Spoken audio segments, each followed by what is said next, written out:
Olá, meu nome é Carlos Siqueira, seja muito bem-vindo e bem-vinda a este humilde canal. Aqui nós falamos de literatura e hoje, pela primeira vez, eu trago uma obra russa para vocês. Uma obra escrita no século XIX, também conhecido como o século de ouro da literatura russa, escrita por Nikolai Gogol, considerado por muitos como o pai da literatura russa moderna. E o livro que eu trago aqui é uma novela nacionalista chamada Taras Bulba.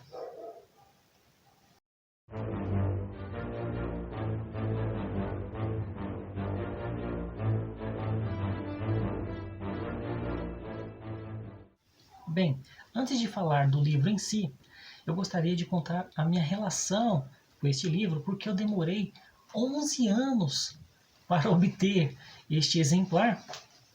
E a história é o seguinte: quando eu estava no ensino médio, em 2010, no segundo ano do ensino médio, toda sexta-feira a professora de língua portuguesa, Márcia Loyola, levava os alunos até a biblioteca para lermos durante uma aula, qualquer que fosse a obra. Bem, a maioria das pessoas não lia nada, ficava conversando, ficava jogando no celular. E olha que os jogos de celulares eram um lixo naquela época, hein?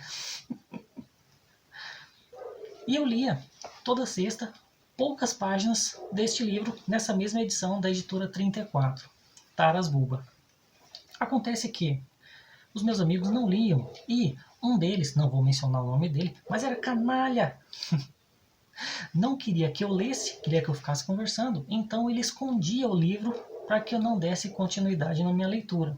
Ou, muitas vezes, saía correndo, chegava primeiro à biblioteca e ficava com o livro na mão, mas não o lia, só para me impedir de lê-lo. Meus amigos, tem gente que é assim, não quer fazer algo e, mais do que isso, não quer que você também faça. Pior ainda são aquelas pessoas que, infelizmente, são infelizes e não querem que as outras sejam felizes, querem que sejam infelizes também. Cuidado com esse tipo de gente, hein? Então eu demorei 11 anos para ter essa obra. Bem, quem conhece a editora 34 sabe que os livros dela geralmente são caros e eu tenho dó de pagar 36, 40 reais ou mais num livro tão fininho que eu li em 2 dias. Para vocês verem também, hein? Demorei 11 anos para adquirir o livro e li em 2. Esses são os prazeres da vida. Rápidos, efêmeros. Já ensinei o que é efêmero aqui, hein? Bem, e sobre o que fala então a obra em si? Taras Bulba. Taras Bulba é o nome do protagonista, que é um velho cossaco. O que é cossaco? O que é cossaco? Não sabe, sabe de nada. Cossaco era um tipo antigo de guerreiro da Ucrânia, da Rússia, que fazia parte de um povo autossuficiente. Plantava, caçava, não precisava trabalhar para ninguém. A própria palavra cossaco, em turco, já significa homem livre. Então o protagonista é um cossaco, que é um tipo de guerreiro antigo, que acaba de receber seus 2 filhos recém-formados na sua casa. É até curioso que ele chega e fala: agora vocês já se formaram na escola, já podem jogar tudo fora, tudo que aprenderam. Para que lição de latim, de grego, literatura? Para que isso? Quem vai te ensinar mesmo é a vida. E eu vou levar vocês no acampamento e lá vocês vão aprender de verdade a viver. A gente pode até pensar que é um velho ignorante, um velho que foi criado na guerra, mas essa ideia até que permanece até hoje em dia, não é verdade?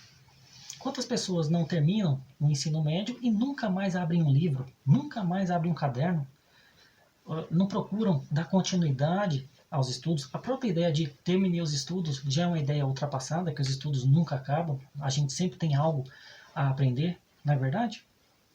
Então essa não é uma ideia tão antiquada. Então Taras Bulba pega seus 2 filhos e leva até um acampamento dos cossacos para ver se dá algum jeito de colocá-los em alguma batalha e eles aprenderem o que é a vida dos guerreiros. Acontece que eles estão em tempo de paz. Não existe mais guerras. Não existem mais batalhas. E o Taras Bulba chega lá no líder dos cossacos e fala: e aí, dá para colocar meus 2 filhos em algum campo de batalha? E aí o cara fala: não existem mais batalhas. E o Taras Bulba fala: como assim? Mas e os poloneses, os polacos? eles não são muçulmanos e a nossa religião não manda combater todas as outras religiões, vamos lá atacar os muçulmanos.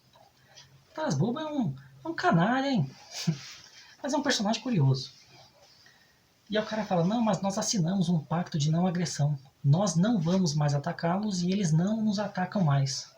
E o Taras Bulba fica enfurecido com isso, chama o cara de maricas, chama de covarde e dá um jeito ali de criar uma discussão e depor aquele líder e colocar um amigo seu que faria os seus favores, mesmo que de maneira não explícita. É sempre assim. O arquiteto lá com os caras, eu sou o novo líder, eu finjo que não sei de nada, mas eu vou e acato a sua decisão. É para vocês perceberem como que essas artimanhas sempre aconteceram. E, de alguma maneira, não sabe se foi proposital ou não, se foi uma coincidência ou não fica explícito no livro. Chega um cossaco, vindo lá do rio, e fala, gente, vocês não sabem o que estão fazendo com os nossos irmãos lá na Polônia. A nossa religião está sendo ultrajada. Não sabe o que é ultrajada? Vai procurar no dicionário. Os nossos irmãos estão sendo humilhados. E aí todo mundo fica, não. Mexeu com a nossa religião, aí não pode. E parte então para essa batalha que foi proposital ou não se sabe.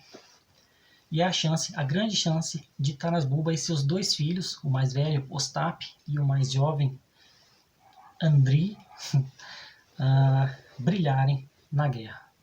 Só fazendo um parênteses aqui, Taras Bulba, seus filhos e todo esse pessoal cossaco era cristão, mas cristão ortodoxo. Não era o cristão católico. Já sei. Não sabe a diferença entre os dois. Pois bem, não existe apenas um cristianismo, existem vários. E nesses dois que estão vistos aqui no livro, o cristão ortodoxo, aliás, quem me ensinou o significado da palavra ortodoxo foi meu amigo Leonardo Mendes, há muitos anos atrás. Eu não lembro qual foi o assunto, mas eu mencionei a palavra ortodoxo e disse que eu não sabia o que significava, mas que eu havia lido em algum comentário na internet. E ele que me disse, ortodoxo é aquele que não muda, aquele que está ligado direto às raízes. É o pessoal raiz, o pessoal Nutella. Não. Então, existem algumas diferenças entre esses dois cristianismos. É claro, senão não seriam dois, seriam só. Pois bem, a Igreja Católica, você sabe, tem como figura máxima o Papa. A Igreja Ortodoxa tem o Patriarca. As cruzes são diferentes também. Na Católica, você sabe, tem uma linha vertical e uma horizontal. Na Ortodoxa, você tem uma vertical, algumas, se eu não me engano, duas na horizontal e uma até mesmo em diagonal. Bem, na Igreja Ortodoxa, as pessoas rezam de pé. Na Católica, de joelho. A Igreja Católica cultua imagens de santos, tanto em quadros quanto em estátuas. Na Ortodoxa, apenas quadros, estátuas não. O celibato é obrigatório para todos na Igreja Católica. Na Ortodoxa, apenas para alguns níveis da hierarquia. Bem, esses são só alguns exemplos. Não sou especialista em religião nem nada, só estou contando que você sabe de nada. Fechado parênteses, continuemos. Então, Taras Bulba, seu filho mais velho, Ostap, seu filho mais novo, Andriy e vários cossacos vão para a batalha para combater os poloneses, os polacos. E é uma batalha assim sangrenta, brutal, sanguinária. É a primeira vez que eu leio algo desse tipo aqui e fiquei até chocado com a violência, embora, é claro, seja real e sendo vista é muito mais cruel, muito mais absurdo. Eu vou ler um trechinho aqui só para vocês perceberem a força da palavra, da descrição, da guerra mesmo. Cocobianco é o personagem. Cocobianco apanhou com ambas as mãos a sua espada pesada e enterrou-a bem na boca pálida do polonês. Imagina isso? Uma espada entrando na boca de alguém? A espada arrancou 2 dentes alvos. Alvos é brancos. Né? Cortou a língua ao meio. Partiu a vértebra do pescoço e penetrou bem fundo na terra. e assim ele a deixou, cravada ali na terra úmida para sempre. Pesado, gente, muito violento. E muitos personagens aqui têm o seu brilho efêmero na guerra, fazem uma ação assim absurda e morrem em seguida. Tem muitas mortes aqui de personagens que a gente conhece, em seguida já são mortos, porque na guerra também é assim, né? Infelizmente. E a partir de então são descritas várias cenas memoráveis de batalha, que são muito bem imaginadas. A gente lê e consegue imaginar bem. Tanto que esse livro aqui ele foi adaptado para 2 filmes de ação, de guerra. Uma hora eu posso ver um deles, hein? E o Taras Bulba sempre muito orgulhoso dos seus 2 filhos, Ostap, mais velho, mais centrado, racional, enquanto o filho Andri, mais jovem, mais emotivo, mais sentimental. E isso, aliás, o Taras Bulba, ele admira, mas ao mesmo tempo tem certo receio, porque ele fala, esse cara, esse meu filho, ele é muito emotivo, pode ser que ele se engrace com uma mulher, e mulher, você sabe, só traz desgraça. Isso são palavras do próprio Taras Bulba, hein? Aliás, nessa novelinha aqui, as mulheres são tratadas com muito desdém, como se fossem ferramentas mesmo, porque para Taras Bulba e os seus, as mulheres só servem para reproduzir ou nem isso, só levam ao abismo, só levam à perdição. O que vale mesmo para eles é defender a pátria, a honra, a glória do seu país, a Rússia.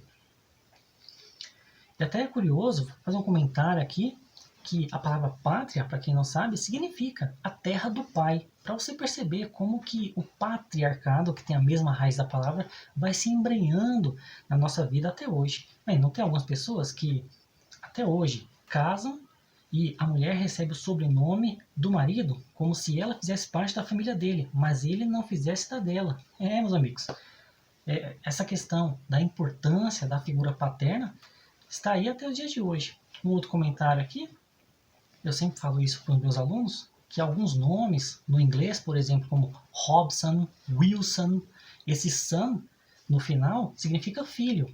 E o primeiro nome é do pai. Então, Wilson seria o filho do Will. Hobson, o filho do Rob. E por aí vai. Aqui no português e no espanhol, nós também temos exemplos semelhantes. Por exemplo, o es no final de alguns nomes, no sufixo de alguns nomes, indica quem é o seu pai. Então, por exemplo, quem invadiu sem aspas, descobriu com aspas. No Brasil, Pedro Álvares Cabral, esse Álvares significa que é o filho do Álvaro. Fernandes é o filho do Fernando. E por aí vai. São questões paternas, patriarcais, do patriarcado que permanecem até hoje. Mais uma informação para você aí que eu sei que não sabia. Bem, a partir de agora eu não vou falar mais nada sobre o livro, senão seria spoiler. O livro é curtinho, só tem 170 páginas. Você lê rapidamente. Eu li em 2 dias. É possível ler em menos, se você ler por mais horas. E a linguagem muito acessível, muito fácil. E isso já diz muito sobre a linguagem do escritor. Nikolai Gogol é considerado um dos maiores escritores da Rússia. O primeiro grande escritor a trazer o realismo para a Rússia, embora seja um realismo assim com alguns toques mágicos, alguns toques fantásticos de elementos sobrenaturais, porque isso diz muito também da tradição ucraniana. O Nikolai Gogol ele nasceu na Ucrânia, quer dizer, nasceu na Rússia, mas essa parte da Rússia hoje em dia faz parte da Ucrânia. E esse povo cultuava muito essas questões místicas.